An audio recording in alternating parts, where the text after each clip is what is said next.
छोट्या पडद्यावर सध्या TRPची जोरदार स्पर्धा सुरू आहे. त्यामुळे प्रेक्षकांना आपल्याकडे खेचण्यासाठी चॅनल्स कडून नव्या मालिका प्रेक्षकांच्या भेटीला आणल्या जात आहेत. अशातच आता कलर्स मराठीवर पुन्हा एक नवीन मालिका प्रेक्षकांच्या भेटीस येतेय.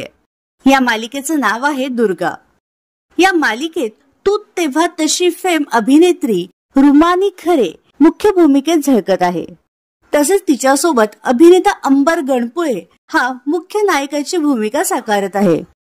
सुख आणि सूड अशा द्वंद्वात अडकलेली, आपल्या कुटुंबासाठी सर्व काही पणाला लावून त्यांना न्याय मिळावा म्हणून लढणाऱ्या दुर्गावर आधारित ही मालिका आहे. आपल्या कुटुंबावर झालेल्या अन्यायाचा प्रतिशोध दुर्गा कशी घेणार हे पाहणं उत्सुकतेचं असणार आहे. तर तुम्ही दुर्गा या नवीन मालिकेसाठी उत्सुक आहात का हे आम्हाला कमेंट बॉक्समध्ये नक्की कळवा.